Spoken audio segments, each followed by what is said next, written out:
Well, a very good morning to you. It's a fortnight since I last seen you, and we're back on the River Swale at Asenby. Since last time I've seen you, we've had what the papers have called a big freeze, or as I like to call it, a little bit of snow. And I drove down yesterday from Newcastle to see my family, and it was completely white across the north of England. But overnight we've had a lot of rain, and the weather's really sort of milded up a lot. It's gone from -1 on Friday, it's about 6 degrees Celsius today, the air temperature. So we're back on the banks of the Swale, and we've taken the water temperature today. James has got himself a thermometer, which is 36 degrees Fahrenheit, and the river's rising slowly, about 3 inches an hour at the minute.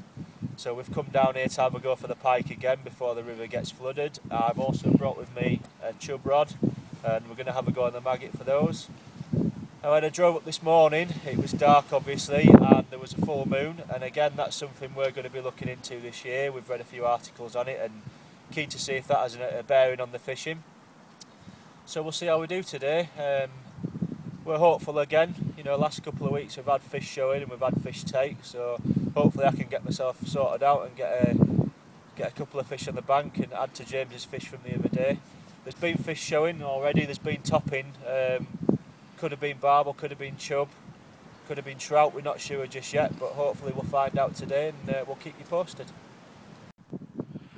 Well, I just thought I'd tell you a little bit more about my approach for today with both rods. I've only got one pike rod with me today. Well, I've got two, but I've only got one set up, and I'm fishing that just upstream in the margins here, just beneath this sort of tree in a slightly deeper hole to where I am, and I'm going to be moving that around as I go through the day. I'm not going to stick here 100% in this one spot. It just depends how I do with the chub. I may do a little bit of roving today. It's like I said to you before, you might have an idea when you first get down on a river where you might want to fish, but if there's not the fish there, then there's no point sitting there doing nothing and catching nothing all day, so it's often worth a move. But I'm going to give it a go here for a good while, try and develop a swim for the chub, and we'll see what happens. I've got a couple of options with a pike rod. I can have it upstream here, and also on the far bank there you can just sort of see just to the centre of the screen there on the far bank there's a nice dip back there, and I've had a exploratory cast in there this morning, and it's nice clean little area, and it's a lot calmer water in the back of there, so fingers crossed there might be a pike or two in there, and you know, we can use that as a plan B later on during the day. I've got the feeder rod out here, and that's fishing just sort of mid-flow there. You can see where the break in the water is. What I'm trying to do is keep a consistent line with that during the day, so I've got a trickle of feed going in and I'm not sort of deviating that sort of line, so hopefully we can draw fish from upstream. And then further down is Mr. Davies, and he's got a couple of pike rods out there. One you can see just upstream from his position, and one just behind the back of him. Just off there's an old dead reed bed there, which is a great holding spot for pike during the summer. We've seen them there, and hopefully we can get a few fish. Well, just while I'm having a little break from fishing, just to warm my hands and feet up again, I just thought I'd go through my pike rig. I've brought it in because I'm going to recast it in a minute, and I just thought I'd talk through how I go through my piking on the rivers. And in fact, this rig I use for about 90% of my float fishing for pike. On still waters and rivers, because it's just dead straightforward, and it's caught me hundreds and hundreds of pike in the past, and there's no point really changing from that too much. So I've got a sardine, just a regular one bought from Morrison's yesterday. I froze it overnight, and I have nicked the bottom treble into the what we call the root of the tail, which is the fleshy bit just above where the tail starts. You'll also notice that I've trimmed off the tail, and I do that deliberately because I don't like anything getting in the way of the hooks. I'm a bit funny about that. I've always kind of done it, and it's one of those little things that you pick up through years of fishing, and I won't ever change it really, because I'm confident that that works, and I wouldn't be confident if I'd got a bit of extra tail in the way that it could get caught on the hooks when I'm trying to strike into a fish and potentially lose a fish. So I've got that there, and the top treble, which is just going out of focus slightly there, but it's just nicked into the side of the fish. It doesn't need to be buried in too deep, but I use semi-barbed hooks for all my piking, and I use the one with the barb on to nick into the body of the fish. On the other side of the bottom treble there, I've got a bait flag which just holds the bait in place. Sardines are very soft, they can easily come off on a forceful cast, so I try to minimise that as much as possible because you don't want to be throwing in any extra food. So I've got a length about 18 inches long of 25-pound wire trace, which is connected to a snap link, and I do that deliberately for two reasons. Firstly, to add an extra length of wire which goes up to the rig itself, and secondly, with the connection in there, it means that when you do catch a fish and you got it in the net and if it's thrashing about, you can quickly unclip the trace with the trebles on it, move your rod out of the equation and have that back on the stand, and you're not having to try and lift a fish up and lift a rod and move it all together, which can be a right pain and potentially damage your rods. So that's the two traces, and then it's really easy from there really. It's up towards a shock bead here, and I have a swivel with a quick link attachment on it, and I'm using a 2.5 ounce flat pair lead today. If the river is rattling through, I can always quickly unclip that one and add a bit more weight, or if it's not so bad, I can use a lighter one if I chose, and it just goes straight up to a large, it's a live bait slider float, but you know, I'm using dead baits today. You can use it for either. It just holds flow well and it gives you a good big visual indication in the water, and that slides up and down the line, and further up the line I have a power gum stop knot, which is actually pole elastic because it's a lot cheaper, and I use bright yellow stuff and it really shows up quite well on the surface. So that's my rig. I'm going to put it back out in a minute and hopefully we'll be reporting on a fish soon. Fingers crossed.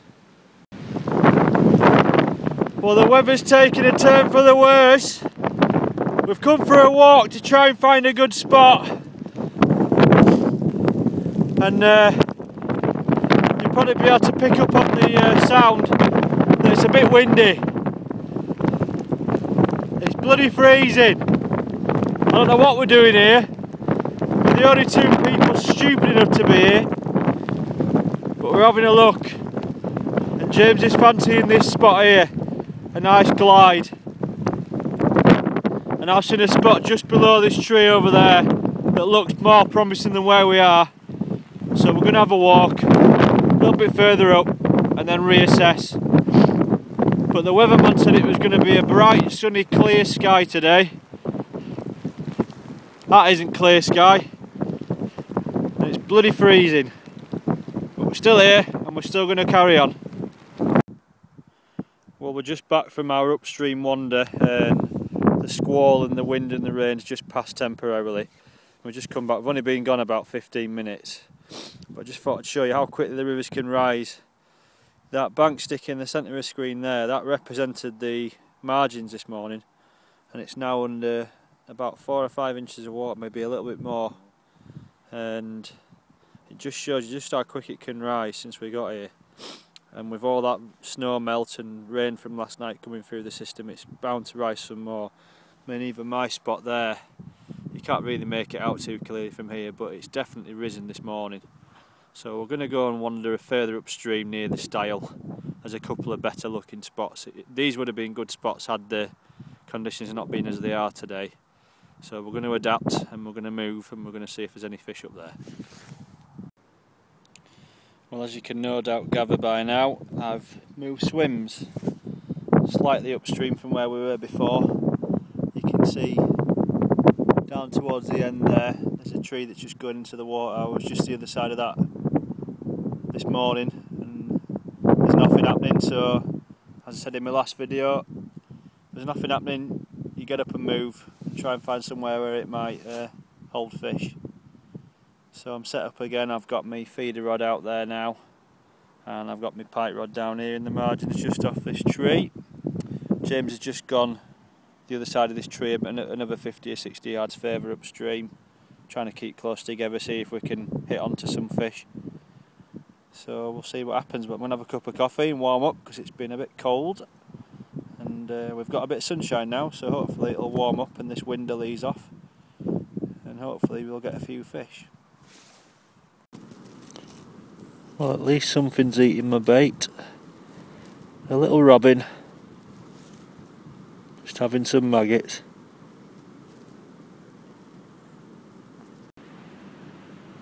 Well, it's just coming up to 1 o'clock now and nothing's happening. It's absolutely freezing. This wind's really got up, you can probably hear it in the background. I've moved my pike rod downstream of where I am now, just in the margins again, and I've decided I'm going to keep every sort of 10 or 15 minutes just dropping it a few yards further downstream. I can keep a good eye on it from here and continue with the feeder rod, but nothing is happening at all. I've been down to see James and he's exactly the same. The concerning thing is the river level's rising quite rapidly. The spot he's in at the minute, there was quite a visible patch of sort of sand right in front of where he started fishing when he first went there at 11:30, and it's now under 4 inches of water, so it's rising quite quickly now. And you know, that's not great at this time of year with all the meltwater coming in from the snow and the added salt from, you know, the grit has been on the road. It doesn't bode well, so the signs aren't very promising, I'm afraid, but we're going to stick to it for a few hours yet, and I'll try my little tactic of leapfrogging this pike rod further downstream just to the end of this run, and hopefully something picks it up. But to be honest, now with the rising river level and the cold, I think we might be fighting a bit of a losing battle, unfortunately, but you never know, we'll see. Well, I've had a bit of a result. It might not be the biggest fish in the world, but they all count. A little bullhead. I haven't caught one of them in about 15 years on the maggot feeder. You don't always have to be big to put a smile on your face, especially not today. Bless it. I'm going to put it back and see if we can get something a bit bigger.